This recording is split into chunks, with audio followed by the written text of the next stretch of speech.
everybody, welcome back to What the Devil episode 53 on the United View YouTube channel. This is a collaboration with United View and United District. I'm Dylan and today we are joined by Yusuf once again and Nick after his hiatus having been seriously ill, alongside kind of, I think, half of the UK, to be fair. Yeah, literally. It's been an epidemic almost. Yeah. Although we've actually lived through a real one of those recently. But, so, obviously we're talking... Pandemic. Yeah, pandemic, true. We're talking almost, less than 24 hours after that Ipswich game. And there's been... I was talking to Flex this morning and he asked me, how are you feeling after that game? And I said... It was nice to feel something while watching United play rather than just feeling so mundane. Before, we've been watching it, we've gone 1-0 down in these games and we've not kicked up until 70 minutes against Everton. And that's been happening a lot throughout Amorim's tenure so far as we don't kick in until the second half. Yeah. And we don't kick in until we're 1-0 down half the time.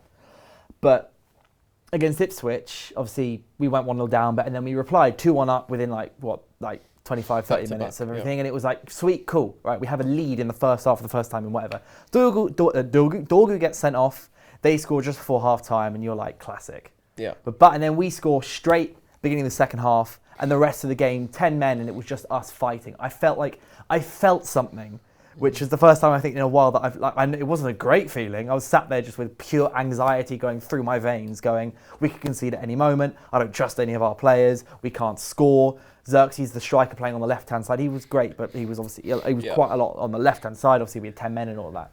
But we made it through. We got through. But after the game, this is what I want to touch on, is Rio Ferdinand, was doing his post-match analysis on TNT and everything. And he went into talking about Amorim's system, as everyone does every single day at the moment. And he basically said he feels like United's squad don't have the physicality to actually meet Amorim's demands. So they're not dynamic enough. Yeah, not dynamic enough, stuff like that. And then he mentioned Xerxes, Hojlund, Ligt and Harry Maguire as 4 players he thinks are not at all cut out for this. Yeah. And I just want to get your thoughts on, in context of the Ipswich games, obviously Maguire and Ligt both scored, but Ligt also was, for the Ipswich's second goal, was he maybe could have improved. I thought Harry Maguire was quite good. Yeah. I thought Xerxes was good. And Hojlund, he's not scored in 17, 18 games. We've said everything we need to say about him, I feel, at this point. But I just want to get your thoughts on, kind of those 4 players, the Ipswich game, and, is Rio right? Yeah, I think to put them in isolation, you can kind of look at each player. You can say, all right, Harry Maguire, good as a sole centre-back in the middle, not awful, not fantastic, fairs. Ligt, again, kind of the same category. Xerxes is an interesting case because Xerxes, I think, over the last few weeks, he's actually been pretty good. More or less since that Newcastle game where he got hooked off and walks down the tunnel, he's been pretty tidy, right? He makes the ball stick and he brings others into the game. Is he our striker going forward? Is he Amorim's style of striker going forward? I'm not as convinced. I have question marks over that in terms of, is he a natural fit for what Amorim wants? I don't know if he is, but is he a good player to have in a squad? I think so. So I would keep him around. I think Amorim will utilise him as and when.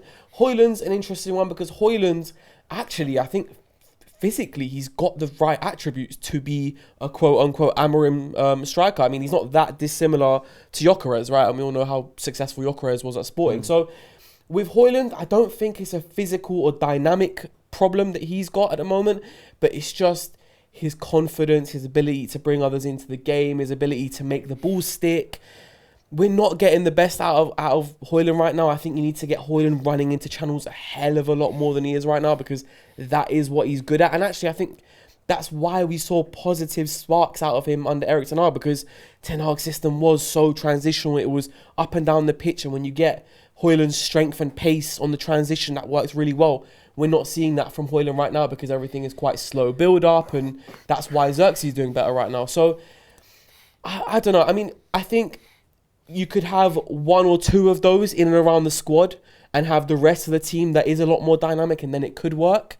But I can see where Rio Ferdinand is coming from in terms of, it's not ideal for Amorim at the moment. Yusuf, I know you have quite a lot to say about Ligt because I think you're kind of, at the moment, contrary to popular opinion about him. Yeah, I honestly just think that people had a preconceived opinion of him before he came. and he's made a couple of errors, and because of that, this confirmation bias. But actually, I think he's been pretty good. I think he's been good for a lot of the season, and I thought he was good yesterday. Obviously, there was the goal, but like he put in a really big fight in the defence. Actually, after the game, Amorim said about the defender, he says like he feel a lot of the team played better when we're in a kind of lower block, which I think he defends the box very well. Maguire defends the box very well. I think De Ligt defends high up a lot better than Maguire does, but being in a low block, defending the box, they are both very good at that. So, and that's a general kind of squad problem, which actually ties into a little bit of a point about the forwards as well, is that we have got too many players who are just suited to like kind of low block football. But honestly, I think De Ligt's been good. Like, he didn't have a great game against Everton playing on the left of defence, but I think Amorim clearly trusts him because he's played in the middle of the free, he's played on the right of the free, and he's played on the left of the free as well. Amorim could have like made different decisions for all of those, but he clearly trusts De Ligt. He brings a lot of very good qualities to the squad. Like, personally, he's a real leader. He's very good with the kind of youth, helping them out, supporting them. And when he speaks very well. He comes across brilliantly. So I think with De Ligt, I think there's an idea of him that is a lot less than what he's actually giving us right now. So don't get me wrong, he's got flaws. He's not the best on the turn. He can go in a little bit aggressively to challenges sometimes, but I also don't mind it as much because I like that he's got that willingness to defend. I really like that he loves to defend. As well, I feel like De Ligt was, 35 mil, I want to say? Yeah. £35 million defender. Great deal. Matches De Ligt, I think, is a great deal because £35 million is what you'd pay now for like a high-end rotational player at worst, at best. And I like it, as you said, he's one of those players that, I feel has kind of a couple of the intangibles that I like to see in a centre-back specifically. He's very kind of, I say intangibles, the whole point of intangibles is you can't explain them. But I like how he plays. And don't get me wrong, he has had a couple of really poor moments at United in the last 6 weeks or so. Yeah. But you've got to remember also, towards the end of last season, but everyone isn't, towards the end of last year, before the turn of the year, he was fantastic, didn't it? And he's best in that middle centre-back role. He is. Yeah. He's better suited to that middle centre-back role than Maguire is, I think. Yeah. But he's also better suited to the wide roles than Maguire. I don't like De Ligt on the left. Yeah. I think that's where he's at his weakest. And also in contrast, I love Yoro on the left. I think Yoro's he's a beast on that left-hand side. Yesterday was his best game for Man United. He was so good. He was so good. Yeah. As a 19-year-old centre-back, first season in the Premier League, I know he got chefed up left, right and centre against Southampton, but like that happens. To be fair, he was asked to defend one-on-one like 8 times. He's not a fullback. Yeah, he's not a fullback. Yeah. But I think with De Ligt I think people are getting onto him a bit too much because also he is at times, kind of creating his own downfall with some of the decisions that he makes, or he's a bit late to a challenge, blah blah blah. But he's a threat in both boxes. He's had as many shots on target in the Premier League this season as Hojlund and Xerxes. They've all had 8 each, I believe, which is mental. But he's a threat in both boxes. Yeah. He's kind of got that warrior style for him. You've got to remember he's £35 million. He wasn't coming in as a £60 million defender. He's not like what City paid for Gvardiol or whatever. He's a reasonably priced, I say that in quotations, defender. Yeah. We saw what Mbappe did to Gvardiol as well. Yeah, exactly, bro. But again, Mbappe does that to most people. I feel Mbappe on form is it's being like, oh, you see what Messi did against this guy. I'm not saying that they're as good as each other, but that's just how that's how the game is played. Boateng was a fantastic defender, but Messi just dropped him on his arse because and he never recovered, bro. I don't think he ever recovered from that one. But so that's why I feel like De Ligt but Hojlund is one thing I want to say. So Keane was doing some research on Hojlund this morning and last night, just a couple of the stats. He's won 1 of his last 23 duels across the last 3 fixtures. I really think Hojlund, and it's what Amorim I think needs to do, just stop playing him. Yeah. Not necessarily because I think he's a bad player or because he's a net negative. I think maybe potentially he's a net negative on the side at the moment. But he's not involved in the games. We're not creating for a player like him. Yep. And for his sake, as a 21 or just turned 22-year-old, I actually think, I know we don't have the options, but I think we just need to stop playing him for a few games or keep him on the bench. I know there's not a lot of other options at the moment. Yeah, that's the problem. You bench Hojlund and then Xerxes comes up front. And then you go, okay, well, now there's no players to come play in those 10 roles. Yeah. And you go, well, Bruno's the one you play in the 10 role, but you want Bruno playing further back. Yeah. But I think in general, just find a way to not play him, because we'll be better off for it. Towards the end of last season, when he was coming off the bench, Just about to he say. scored, like 3-4 goals? And those goals made him our top scorer. And points this season as well, he's played well off the bench. Yeah. I think that's what needs to happen for his sake, is he genuinely stop playing him. Do you know what? This is where I criticise Amorim a lot, because after Newcastle, where Xerxes came off the bench, had a couple of good games. Funny enough, Xerxes had a good game against Arsenal against 10 men. Good game against Ipswich last night, 10 men. He's one of those players. He's quite good against 10 men, but because he makes the ball stick. It's not against him when we have to make. He makes the ball stick and stuff and helps you just get out. He'll put a shift in, but aside from the point, he had a good game, a couple cameos after that Newcastle game. And he was in form. At that point, Hojlund was struggling. At that point, Amorim, you have to drop Hojlund and play Xerxes. Mm-hmm. He did it for one game, and then he put Hojlund back in, and obviously Hojlund had that really poor game against Fulham. But I think the problem with Hojlund is right now, right? He's a goal away from exploding again, but how long do you play him till he gets that goal? You got to get him on the bench. And I think the thing is, we forget Eriksen can play in those 10 roles. Good point. You can play Eriksen in the 10. I really wouldn't mind slow. seeing Garnacho, Xerxes, Eriksen in the right 10. I really wouldn't mind seeing that. Or even you can drop Eriksen deeper and put Bruno in the right 10, but probably for the way Amorim wants his midfielders Bruno to work, has to play deeper. I don't want to see Eriksen in those deeper role ever. Maybe coming off the bench if we need to, when we're inevitably losing again at some point, bring Eriksen, play him deeper so that when we have majority of the ball, he can have the ball at his feet. Never, ever start Eriksen, I think, in that 2 ever again. But I would like to see him in that right 10. He was good. What game was it? Was it Southampton when Ahmad scored the hat-trick? He came on. Yes. And he set up Ahmad's second. Yeah. It was a ridiculous And pass. then he started in the Europa League, I think, the next... when we won 2-0. Cobby in the 10. That game. Yeah, he started that game and he was great there as well. Yeah. I think we've spoken about before being save Eriksen for the Europa League, because he's got something to offer. He's going to leave, but he's got something to offer. Yeah. And I think that's a really good point. I didn't think about Eriksen when I mentioned Hojlund before. But yeah, if you drop Hojlund, play Xerxes up front. Because I think as well, we could be playing... Sorry, I'll get back to you in a second. But with the way we're playing and the kind of lack of chances we're creating for a number 9 such as Hojlund, it might be better suited to having Xerxes. Yeah. I think the only thing with this is your only runner in behind is Garnacho. But, I mean, I'd do it. The thing is, Eriksen, he provides a bit of he can take the long shots and stuff as well.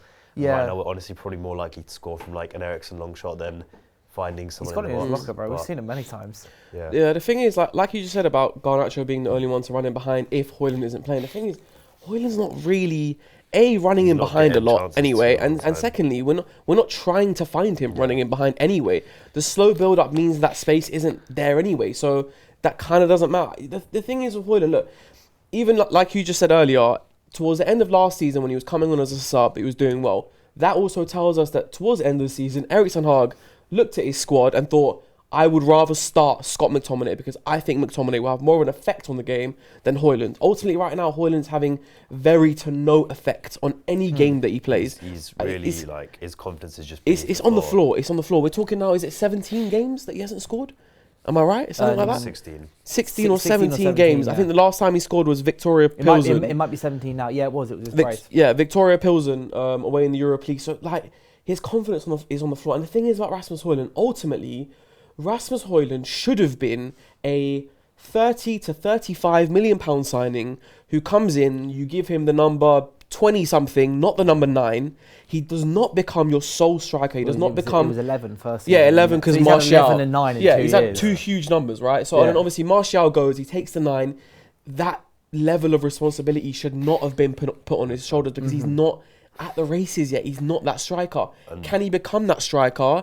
It's a big ask. It's a big potential, but we don't know. It's one of the reasons I actually defend him quite a lot from our fans because they call him the problem when actually he's a victim of the problem. Yeah. I think people are just so unfair with him, but no, he's on the floor right now. His confidence and you can see it's affecting every single area of his game. And Amorim has said the team doesn't help him enough. Lisandro Martinez after the Fulham game said we don't help Rasmus Hojlund enough. But do you know we don't help him enough. But if the team's in a not position to help him by bring him off the bench, later in games where he can use his speed against a bit more tired legs, maybe try crash the box a little bit, find some goals. But just like right now, starting him is not helping. And I've been saying for like a couple of months now, we shouldn't be starting him. He's not in form, but this is where Amorim's just made some really baffling decisions, in my opinion. And yesterday as well, like, you could have taken off Hojlund instead of Garnacho. Like, I understand. Like, he said the reasoning was, because of set pieces. Hojlund doesn't do anything in either box. Do you know what, though, as Let's well, not at the kid same ourselves. time, all right, he could have just gone to, like, a back four or something. No, he's not going to do that. But he said. So Amorim, right? He said after the game, he was asked about the Hojlund the Garnacho substitution to bring Mazzari, and he said, "Well, I brought Mazzari on because we needed someone to keep the back five." I think that shows like where Amorim's his number one priority is always have that back. I say back five, like back. It could three be a back plus three, wing back five. backs. I'm not one of those. Keep it all the time, and I think it helped us yesterday when we're having. But when we've had the 10 men against Arsenal and then against Ipswich, having a back five I think has helped us. One thing I will say on that though, it got us the result, so can I really complain? Maybe not. But Ipswich at home, we had 27% possession in the second half. And I get it, I don't want to go back to this whole, we're Man United, etc. It's boring debate. We are but, Man United. But, it's true, right? But, like, it's Ipswich at home. Could we have not been a little bit braver there? Just a little bit. And just try to get on the ball and stay on the ball a little bit more. Because ultimately, all right, it was a set piece. Harry Maguire, excellent, great. But it's not, that's not a reliable source of goals for us. So it's not like... But you say that, but at the same time, right, we can't say, we should, if it showed we should be a bit braver, and then also all agree that these players can't cope with the demands that are put on them because they're not good enough. That's a fair argument. You can't have it both ways. At the same time, Amorim partly puts too much on demand on them, where I feel like he could actually make it a bit easier for them sometimes. But then again, even then, all right, cool. You don't want to go to a 4-back, fine, but don't take off Garnacho. Take off Hojlund, who's got no threat whatsoever. Garnacho gives us something. I agree that it should have been Hojlund that came off. Absolutely. But I agree with Amorim that it was the right call to put Maguire on and keep the back five. Fairs. I can agree with that. I'm not saying it's necessarily he had to go to a 4. I just think it does worry me. You do need to be able to adapt sometimes. And I'm not one of those people who says, you should go to a back 4. But I do wonder, is he too married to this idea of always having to have a back 5? I think it could kill him, man. I mean, I sent you guys a message like about a week ago, wasn't it? When I was like, it was after the Tottenham defeat. Yeah. And I said, does Amorim last the season? And you made the good point, which is that financially we can't. Financially we can't, and we should. But the fact that I know. But the fact that, because I would always generally say I'm a quite optimistic Man United fan. I stay positive throughout most times. I'm at not at the point where I say he needs to go or anything like this, but the fact that I'm already sort of wondering and questioning a lot of things, because a lot of his decision making has been dubious, to say the least. And also, one thing I will say, there is, and I'm a victim of this as well, there is generally less patience for a 3 at the back manager. Yeah. There just is, naturally. And it's especially amongst Man United fans, when have we ever had a 3 at the back system be our go-to system? It's not happened. So we're not used to it. And also, one thing I'll say as well, right? When Omar Barada came in and Ashworth came in, they talked about the game model, right? Yeah. Was the game model a 3 at the back system? Because that would seem odd to me if it was. Do you know what I mean? Because was Amorim coming in, playing to the game model, or did you just try to find the best candidate out there? How I interpreted when they were being Ineos are going to dictate the style of play or whatever was said, was we're going to be the ones who will decide how this game is going to be played. I don't think they were being that specific. I think people have taken that slightly out of context. I think it was more the way of we're going to sit down, rip up everything that United have had before with Erik ten Hag and the previous managers and all the traditional, this is what Man United are, we're going to rip it up and make something new.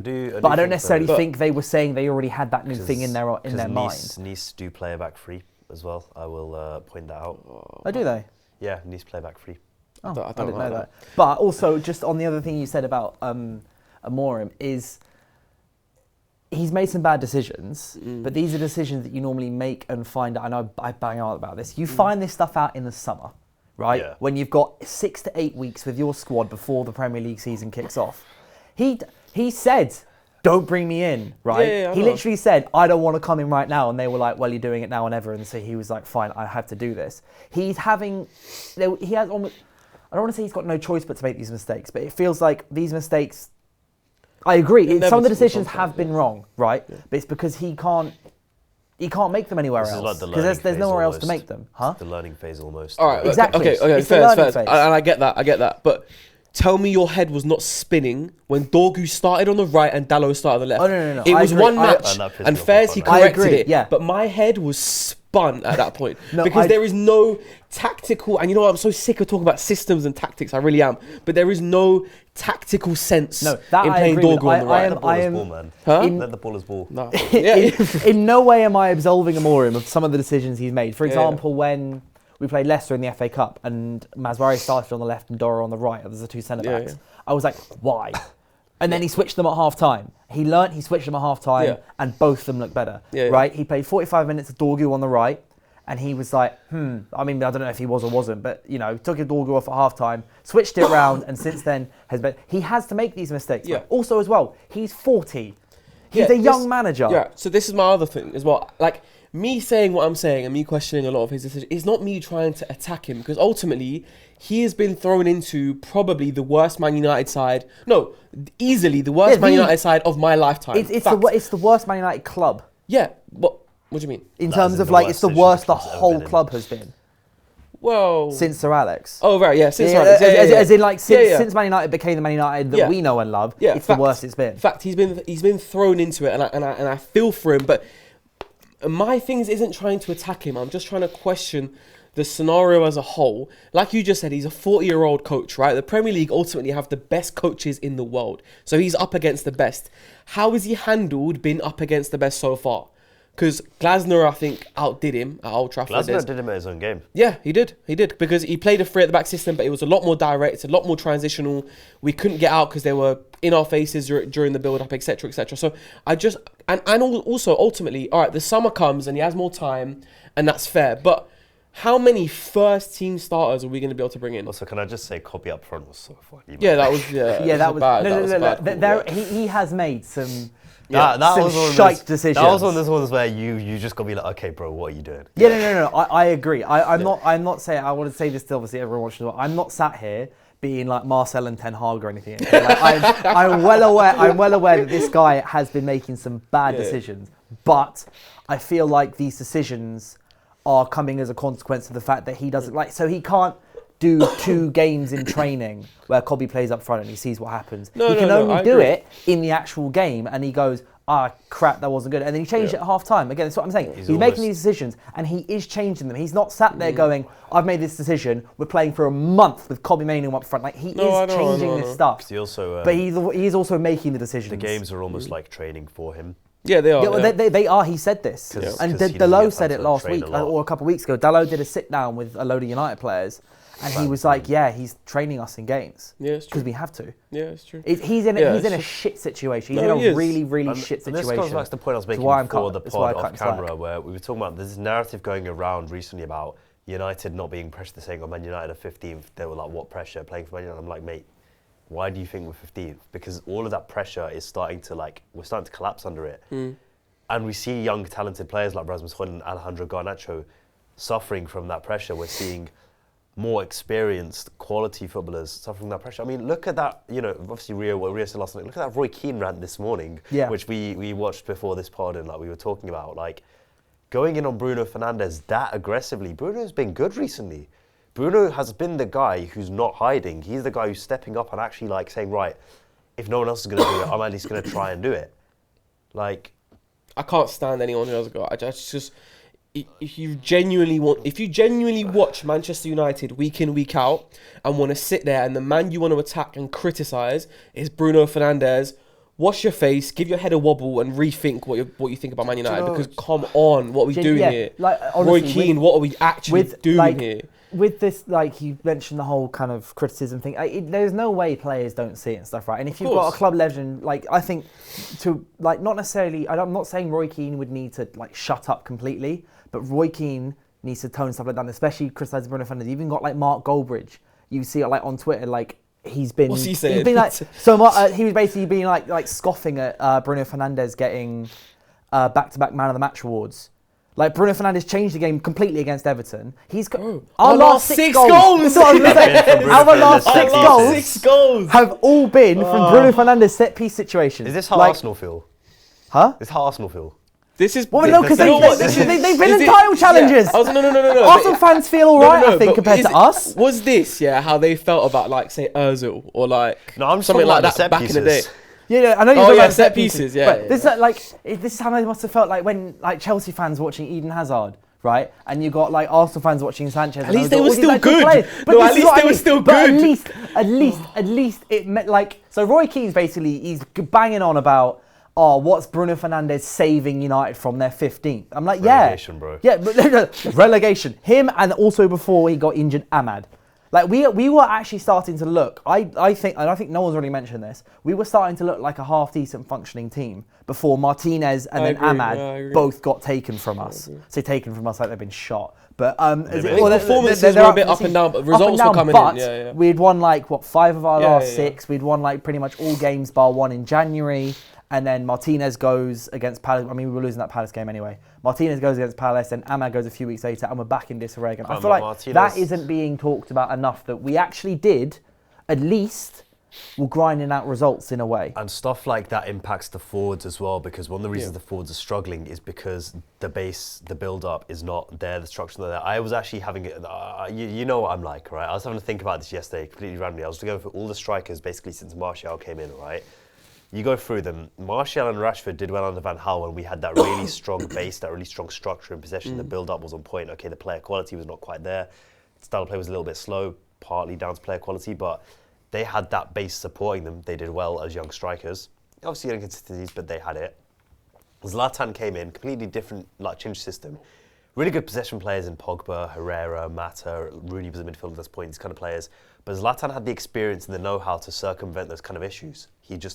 You could see his quality. You could see this is a guy who has played at the top level for years and years and years. He demands the ball as well. Yeah, demands the ball. We probably played through him a bit too much. But he had that quality. He knew how to use his body. The ins and outs experienced strikers get that the younger ones don't have. Then Lukaku came in. I think people forget Lukaku, whilst he was good in 17-18, he was patchy. He had a really good run, then a really dry run where goals were not coming and people saying this guy's a flop. He was getting criticised in the big games and stuff. Then another good patch towards the end of the season, but he was good, but he was hit and miss at points. He was patchy at points. And this is a player entering his prime years, but doesn't have as much experience. But he was entering his prime years, more developed than Hojlund is now, and even he struggled. 18-19, we can all agree, terrible season. 19-20, Martial was brilliant that season, but even he had inconsistencies. Even he had periods where he was struggling, but also Ighalo came in. Ighalo actually, for what he was brought in for, he did the job. He did a great job. Experienced striker, knows how to use his body, gets the ins and outs of the game that a younger striker wouldn't quite get. So he came in, he did what was kind of required of him. The next season, Martial obviously was playing through injury a lot. And then Cavani, experienced striker, played at the top level for years, quality, knows how to get around the issues the team were facing, just by that experience, by that know-how. Ronaldo again the following season. Then Ten Hag's first season, Martial and Rashford. When Rashford was up front, it was a bit more transitional. It was set up to let him thrive with his running quality in behind. When Martial was up front, we had quite a strong base in the team with Lisandro and Varane at centre-back, Casemiro, Eriksen, Fernandez, Martial. That's quite a strong spine of your team. The structure is there supporting Martial, and Martial's a bit more experienced at this point as well. So do you see the point I'm kind of making? Yeah, I do. It's like either, the only time the younger strikers have thrived is when we have that really strong base supporting them. When the other players have thrived, it's experience that gets them through. So right now, we've not got a strong base and we've got young strikers who are still developing, still learning their bodies, still don't get the ins and outs of the game that are more experienced strikers. And this is why, where a lot of people have talked about Liam Delap for United, I'm like, please, just no. Baller though. Just, he's got quality, just no, all right? The answer to a young striker struggling is not go and buy another talented young striker who's still developing. The answer is you either buy a top quality striker now or you buy a kind of experienced player, someone like what Cavani was at that point actually, someone with that experience. Either way, you need that experience in this team right now. And we've talked before about how we got a very young team in a lot of areas. I really feel that experience is needed. Genuinely, you could pick out so many mid-table Premier League strikers to bring into this Man United I've been side, fucking and they banging would on about Chris and Wood they for would like 2 months. Chris Wood, Mateta, Raul Jimenez, all of these Yeah. strikers instantly Bro, improve our forward I'd line. bring back Danny Welbeck. 100%. I'd bring back There's Danny no Welbeck. doubt in my In fact, mind. no, he's in like his best form. There of his is life. no doubt. I said Danny Welbeck when the season started. We said Hojlund. I said it'd be a smart signing. We looked at him, didn't we? I think We looked at Ten Hag. Yeah. Ten Hag personally Ten Hag asked wanted for him. him. Lou Van Gaal got I rid of don't- him, I didn't think- he? Lou Van Gaal was a waste man because he got rid of Chicharito, Raphael, Yeah, it was- Welbeck, so many good servants of the club that would have done well for years to He come. did make his mistakes, He but made big Johnny mistakes. Evans. Yeah, big mistake. Bro, we let Johnny Evans go and sign him 10 years later. I wanted Danny Welbeck. We missed his whole prime. Yeah. And at some No, points he was I our think best centre back. Danny Welbeck as well, right? So he's 36, right? But he's not played so much football that he's probably like he's not going to be. If The thing is, his yeah, fitness is all right right. now, right? He's missed so many games through injuries that his body probably isn't as tired as someone who's played loads Yeah. of games and is now He has 36 had the injuries, to be fair. But also just I someone mean- in I the mean in the dressing way of, room. like, Just he someone seems in, better now. Yeah, but just someone in the training ground and dressing room just to tell Hojlund, hey, Even by the way, on the pitch, make this like- run, make that run, support your, just someone. Like, think about who, and as well, we had Van Nistelrooy before, right? He's now gone. Who on earth is guiding Hojlund right now? This is the thing. No No one. one is guiding him, there bro. isn't It's anybody. Xerxes and Hojlund. Help them, please, There's no bro. support. It's so peak for them. It's why I will always defend them from fans who get onto them. Don't get me wrong, criticism is fair, but fans take it so much further Yeah. than that. And Yeah. I will always back them because, firstly, they show a lot that they care about this club. They want to be here, right? Yeah. They've got quality. They have both got a lot of quality. I like Xerxes, man. I like both I of them a can't help lot. it. Like, in isolation, I can't help it. I like Hojlund too, but just like I've previously tweeted and said before, I'm like I'm not sold on Xerxes. I'm becoming sold on him now. Yeah. If from I think it an depends how- isolated yeah, perspective. yeah. Mazraoui told me he's the funniest teammate, by the way. Yeah, I've seen I've seen I can these see it, clips. I can see I've it. seen these clips of like Xerxes in all the Military stuff. the promo stuff as Yeah, well. with and the, it's- the one with the Ligt was hilarious. yeah, bro. Yeah, He seems funny. Man. He Yeah. I'm Good starting to character. genuinely like Good him. character. Yeah, and My- I think yeah. there's something there. Yeah. You know one thing Don't as know what well it that is. was interesting about the Ipswich game? So Andy Mitten, after the game, was catching up with Kieran McKenna. And McKenna made the point that the thing that he felt, and I guess it's quite obvious watching the game, but the thing that made the difference in that game was the fact that Man United was so much more physical than Ipswich.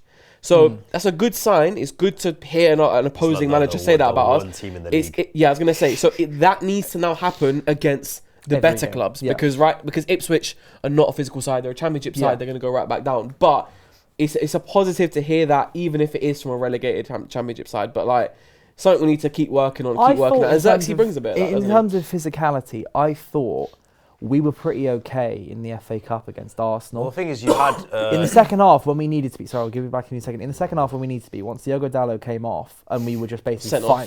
sent off, Sent yeah, off. and we're fighting for our lives for another 60 minutes, up until the 120-minute mark. Yeah. I thought physically, because Yeah. I think Arsenal are a physical team. Yeah, no, we don't. We did well. We conceded from the free kick that Dalot got sent off for. It was like minutes after. Yeah, it was straight. It was like straight after. But with 1-1, Arsenal on their home turf, they're a physical we done team. They well, got yeah. big But we done well players. with a low block, I have to say. No, I know, Which but is very I mean different, in but terms yeah, of I hear like what you mean, compare though. that to the beginning of Amorim's reign. Yeah, right? yeah. I think physically we are actually improving. Do you know what it is though? These players almost need to kick up the arse to get it done. They do. They're It's like so 10 frustrating. 10 men against Arsenal is what got them going.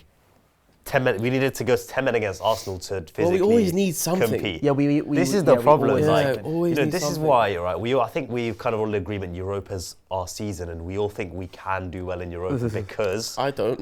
you don't. I know you don't. just because of the fact that like they'll turn up for one-off games. No, I know. I just. But it's so annoying that they need that kick. We needed 10 men to look like physically competent. These players need a reason to play football, which is so annoying. I'm like, why just play? Yeah. Just be good, because they can be. They've shown Just so be much. good. This is why I love Toby It's so Collier. I can't lie. frustrating. It's actually why I love Toby Collier because he comes in, he just puts in a shift. Yeah, Yeah, he always does. players like him and Mazwari and stuff, and Lisandro Martinez, like for the most part, they put in a shift, they put their all in. Yeah, even Ugarte, I know you don't like him. I know, I always respect that about him. But that's it. He yesterday, puts in a shift. Delap tried to put him down on 4 occasions, and Ugarte was bang, bang, bang. He's one of those players that I think we overspent on him. Maybe like the 42 is too much, but like he's one of those players that I can't help but like I like those kind of players. Like, in the same way, like strikers, I like bully strikers. Right? So like prime Lukaku-esque. Like they just bulldoze a defense down, and that's one of the reasons why. And I know you are, like I think, an advocate of getting Osimhen, even if it's going to cost us fucking bank, and that's our big signing this summer. Yeah. And even like in the other signings have to be, 15 million here, 2 free transfers, that's the dream whatever. signing, isn't it? But like that, I am a big fan of Delap in isolation. Like I think he's good, but I understand the point about. I would like him in an ideal world, but I get why we couldn't. And I also think massive you're fan asking him to make a jump from relegation Ipswich, which is the highest level, to relegation Man United, to Man United, where it's just so much pressure. Chris would be brilliant. It's not. I love Chris Wood. He's too old. No. Listen. And you said sign Danny Welbeck. He's 2 years older than him. No, I know, but Welbeck comes with a whole different thing because he understands United. There's a whole other element to it. The thing is, Chris Wood though, you know what you're gonna get from him. I love Chris Wood. I know. But the thing is, since 17-18. No, I can't get behind Chris Wood, guys. I can't get because I hear it, and he's having a sensational season. He's having a one in a career season. Let's be real, because look at his numbers beforehand. No, but he's always been like a 10-goal striker at least. Yeah, I know, but if we're bringing in someone who's like experienced, bad Newcastle, relegation, Burnley. He was now good, he's in a good at team. Burnley. Huh? In fact, I'm sure he was part of that Burnley team that went to Europe. Must have been. I think he was. I thought he was at Burnley pretty much from the season after I think Sean Dyche came, so he must have been.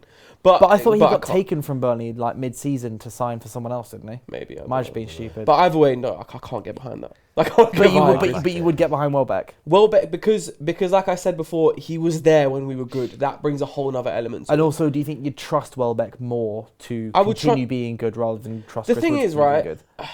I wouldn't try. Like, and this is hilarious. We're talking about fucking Danny Welbeck. What are we doing? But no, the thing is, it's a crash out podcast. I wouldn't bring either of those strikers in and be like, right, are they going to get 15 goals from this season? Because ultimately, they could have their best season ever right now and tank when they come to United.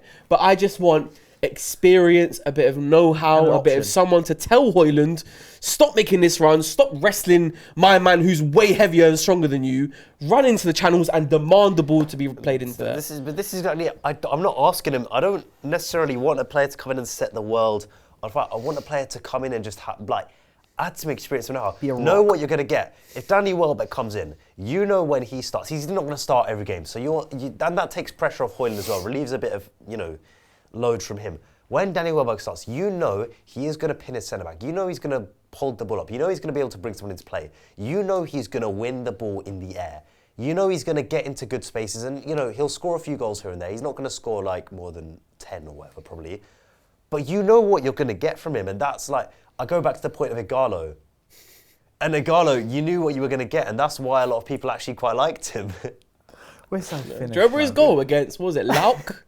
In the Europa League before COVID, the banger. bang. Unreal good. Get it out of here, man. Unreal finish. That's top 20 goals we've scored since in the last decade. It's ridiculous.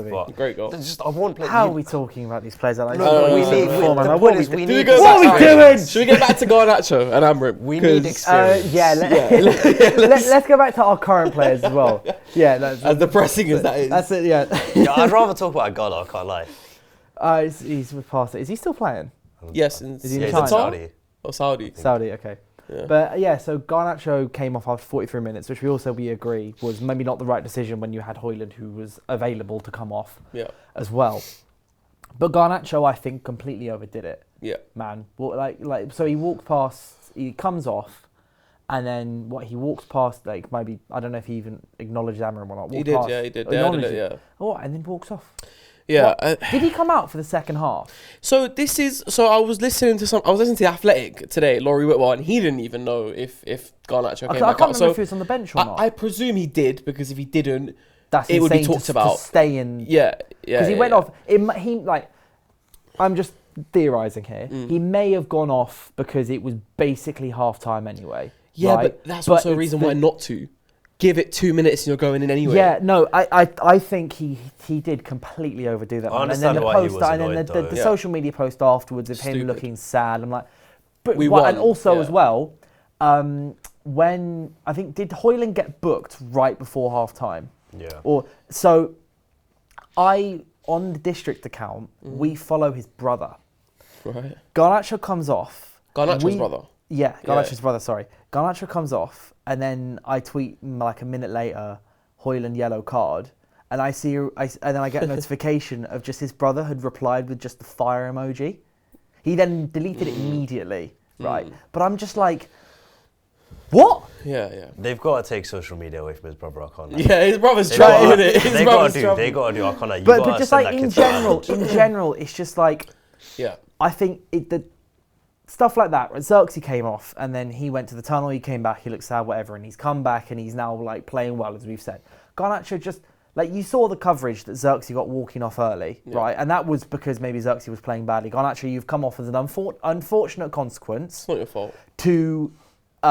Because it's a team thing, right? Yeah. You've got to take one for the team. Unfortunately, you've been handed a good start after your good half an hour against Everton.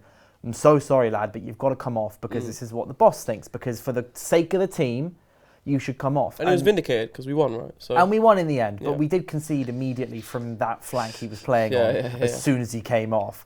But stay there, be a team, man. Yeah. He said it on Instagram afterwards. He's gone like this morning. He's gone like big 3 points for the team. Well done, Man United.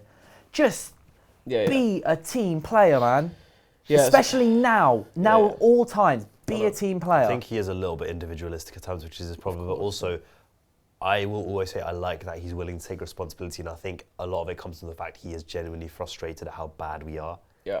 And like he wants to and honestly, take matters into his hands. for somebody, I don't blame him for that. Yeah. Well, I've got a few points here on this, right? Go on, cook. So first of all, right, it's unprofessional from Garnacho. Shouldn't have done it. No need for it. I agree with what you just said, though, in terms that he wants to take responsibility. Some of the best players in the world would have been utterly upset at coming off in that circumstance. So I get it from both sides. But either way, Garnacho, just don't do it. Don't post afterwards. It's silly. Whatever, right? But we talked about Ruben Amorim mistakes, right? And in my opinion, yesterday, huge fault in Ruben Amorim. Not in the game, not the decision he made. I mean, that could be a mistake on its own. But in the press conference afterwards, he gets asked about, about Garnacho coming off and why it was and etc., etc. No one said anything about Marcus Rashford in the question. Why are you bringing up Marcus Rashford in the press conference? That to me is stupidity. That's talking yourself into trouble because you're creating drama. Why? Why are you doing that? One sec. And then afterwards he goes, "Oh, you can ask me about this next week because I'll talk to Garnacho about it." What are you doing? Why are you, bro? Just say I've spoken to him and it's fine. And then behind closed doors, say whatever you want to say to Garnacho. Have a go at him. Do whatever you want. But why are you creating drama when there is no need for it? The Rashford comparison and then saying, ask me about it in the next press conference. What are you doing? What are you doing? There's enough pressure on us as there is. Sorry, go on. No, all good. Do you remember that Gareth Southgate press conference for England where he got asked about Jack Grealish and he was like, well, I thought Mason Mount played really well today. Yeah, it's a bit like that. Like, Yeah, but even that, at least he's saying, at least in that one, it's a positive remark about Mason Mount. This is just a straight up negative because we know you don't like Marcus Rashford. That's what makes it even worse. What are you doing? It's so stupid. He's inviting drama and we don't need more drama. And it goes back to the point about pressure. Like, you're creating more pressure for the players and for yourself. Yeah. Because now in the next press conference, Jamie Jackson, who is, I would say, a fairly cynical journalist, because he's the one there, he's going to bring him up on it again. He's going to bring him up, extra or layer of pressure. Luckhurst will, or Wheeler will. Yeah. And it's a Europa League. No, it's not Europa League press conference. Ignore me, it's FA Cup. I was going to mention that some of the fan cams are often in the Europa League ones, but they're not. But just don't do it. You're right. Yeah, I can't. Just don't do it. I agree completely. Yeah, I don't know. You know what? As well, another point I'll make. This is the point I was going to say earlier about Patrick Dogu. Mm-hmm. So the red card is quite unfortunate. Mistake, whatever. Right? I would have loved if a seasoned, experienced player from our bench pretends to go warm up on the sidelines and then just walks in with Dogu. Do you know what I mean? Because that walk after you've made a mistake. It's a rough one. It's a rough one. So the mistake between him and Onana, I think it was more on Onana, but nonetheless, it's a mistake that led to a goal. Then you get sent off. You're a 20-year-old lad. This is your first start at Old Trafford in the Premier League, I'm pretty sure, anyway. Yeah. You've played, what is it, 4 or 5 games now? Someone walk with him down the tunnel and put an arm around him, please. Help the lad Is it a out. rule? Even send a coach to do I don't know. Do you have to leave? Like if you get sent off, No, you because don't have to leave yourself, 'cause everyone does it. Sometimes I You think have to walk down the tunnel, no? sometimes coaches do like walk with them or at least walk with them to No, the no, no, no. tunnel. I meant in a rule that if you get sent Yes. off, you have to go to the changing room. You have to. Yeah, that's a rule. Okay. Yeah, you have But to, yeah. You're right. That would have been good. He's a only 20, Casemiro man. and Ericsson, He's got- someone help him, man. Even a coach. Yeah. Send a coach to do it. Like, just look after the kid. You know? It's a rough walk, and you've got I the do- camera guy walking with you the whole time. I Yeah. do Yeah. think that the goal was a little bit more on Dogu than Onana, but I think they've got to communicate with each other. That's the problem. Like, it's a big. It's like, because I think in that situation as a defender, you should always just think, right, the goalkeeper's coming out. Let me just get myself between man and ball. Let And the move out the goalkeeper way. pick it up. Yeah. But The reason why I put that, well, at least I did put that more on Onana, is because if Dogu moves out the way and leaves it for Onana, what was Onana's plan there? To boot it out. Whereas I if think. you just stay on your, because at no point did Dogu look in trouble. It wasn't like it wasn't like he was on his shoulder. So stay why I in your think goal, as well. pass it back, and we recycle it and go again. It was in the box though, so he would have picked it up in the box. What do you mean? I'm sure Onana would have picked the ball up in As in, the because box. Dogu hadn't touched it yet. Yeah. Onana could have just collected it. Yeah. But Maybe. I That's agree. what It looks like The to me thing he is- was the going to thing boot is- it. I know what you Either mean. way. The thing yeah, is either way. as I can't believe I want to say this, as someone who's played in goal, all I'm going to say is in a situation like that, right, you have to look to see if the defender's seen you. Yeah. Anana didn't do that. Anana didn't look. And did he say And anything? you look at the thing afterwards. At no point, it's really obvious that Dogu doesn't. Dogu maybe should have looked at Onana, but as someone who is out of the situation, Dogu's under pressure, right? He's got the ball over his head and a man behind him. Yeah. Right. He's thinking, I need to make sure that this bloke doesn't get into the ball over ahead his of me, the right? last situation So he went as a Dogu's. defender. You can absolve him from not looking at Onana in that split second, right? Because he's got other things on his mind in terms of the defender and the ball. Onana doesn't. Onana's sat there watching it. If you can see, if you can't tell 100% that defender has seen you come forward, don't do it. Yeah. Don't do it. Just wait to see, because you can. If you're, and worst comes to worst, if Dogu does mess up, then right, you're at least on your goal line. Make yourself big one-on-one, right? Then it's not an open goal. And Dogu's clearly his intention in the end of the day was to pass back it to back. Onana.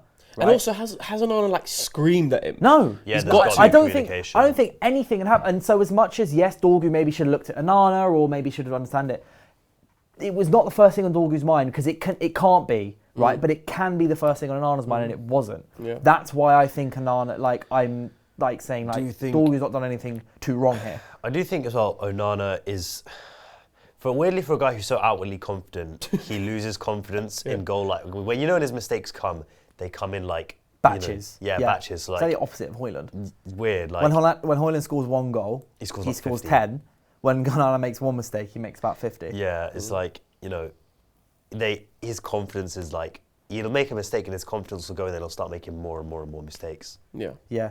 One final thing I want to touch on is just obviously we've got the FA Cup coming up in the next couple of days. I'm assuming you guys are going to, so if I was to ask for like who you want to see start, or like we're going to go full strength, it's Fulham at home, and it's if we don't win the Europa League, it's a backup to at least get back into the Europa League, as we did last season, win the FA Cup to get into the Europa League. But I just in general want to get your thought. Are you worried? I'm weirdly not. Yeah. It seems like we've got Fulham's number in a weird way, because they're a good footballing side, but we seem to always somehow get over the line against Fulham, and I'm hopeful that we do again. Listen, we know what Fulham bring. They're a good footballing side. They have sometimes some good transitional pace. You got likes for Wobie, etc. So quality on the ball as well. Do we go full strength? We have to at this point, because you made the point earlier about Europa League, and I said that I'm not confident about the Europa League, and I'm genuinely not. And so, financially, we have to be in some kind of European competition, and so we do have to go full strength against Fulham, and in general in the FA Cup. And also, Liverpool are out, Arsenal are out, Tottenham are out, Chelsea are out. Man City are there, but they're faltering a little bit, as we've seen. So it's a genuine chance for us to go and get some silverware. It kind of saved our season last season, so we can't let it just get by without going full strength. I think Ericsson in for Hojlund, and then obviously Mazraoui in for Dogu. Yeah. I'd like to see Casemiro start again as well, to be honest. You reckon? Yeah, I think he's actually been quite good. And one thing I like, he plays the ball forward. Yeah. And I think it makes a really, really big difference to our possession. We look like a more threatening team with Over Casemiro. Ugarte. Yeah. With Bruno. Yeah. Out of that bunch, he's the best on the ball. Out of Collier, Ugarte, Casemiro. Yeah, he's Collier's just not got available like... anyway. Because he's brave to play forwards and he's got a good passing range. I do really like. He's got his flaws, but I just think it makes such a big difference having players who play forward, because we've not got enough of that in this team. So yeah, I agree with that. Even I'm not overly confident when I see Casemiro on the team sheet, just because historically in the last year or so he's not always been fantastic. Yeah. But set pieces. I'd agree with that. It's set pieces. Yeah. He's a threat, both boxes, everything, and also it'd be good to see, because I think Ugarte will start against Sociedad. Ugarte gets a rest as well. Also, so I wouldn't mind that. Unless he unless goes the Casemiro other way starts. around. Yeah, I wouldn't mind that either, to be fair. What, Casemiro plays away? Yeah, because away, Sociedad away. is slower To side. To be fair, Casemiro knows Spain as well. He knows La Liga. Yeah, But I definitely agree with getting Hojlund off the pitch. Yeah. Again, it's not a criticism if it's just, get off the pitch because you're bad. He's struggling. Just let him not allow him to not play is more what I'm trying to say. Yeah, definitely. But Dallo on the left is going to yes, suck, obviously guys. touch wood, it goes well. I agree with all the FA Cup Yeah. stuff. I'm not going to ask for a score prediction, because you can give one if you want, but I'm not going to put any pressure on it just I've because always it's. predicted United to You win, always so predict. I'm Well, you just- can't. I always do. Okay, I will ask simply. Are we getting through? Yeah. Yes, no prediction. Yeah, it's going to be a 5-0 thriller. Set pieces, 5 goals. Bruno Fernandez, another 5 4 assists. I'll tell you what, I think with Dallo, the solution is, all right, if you actually, it sounds weird from wing-back, if you invert him inside, have him form a pivot with whoever of Casemiro or Ugarte is there. But he And won't. Bruno goes Let forwards. Bruno go forward, have Garnacho pull wider. He is an But he animal. won't, though. Do you know what I mean? Amorim He won't He do just that. He won't. won't do it, Absolutely but that is the better solution. I know. I agree. I 100% I agree with you. This But is Amorim so won't do annoying. it. That's He not won't going do to it. happen. It's so But annoying. thanks both for coming on as Got a lot always. off my This chest today. was a bit of a therapeutic podcast. This one, what the devil therapy session. I think is what we've been through this week. What the devil crash out session. Yeah, a little bit of a crash out session. I think my throat's feeling a bit tickly as well now because of all the shouting I've done. But regardless, thank you so much for coming on, both Yusuf and Nick. If you guys enjoyed the episode, please let us know. Please leave a like, subscribe to United View, all the United District and all everything. Social links are down below. If you can't listen to this podcast for whatever reason on YouTube, we are on Spotify and Apple Podcasts. And apart from that, we'll see you next week.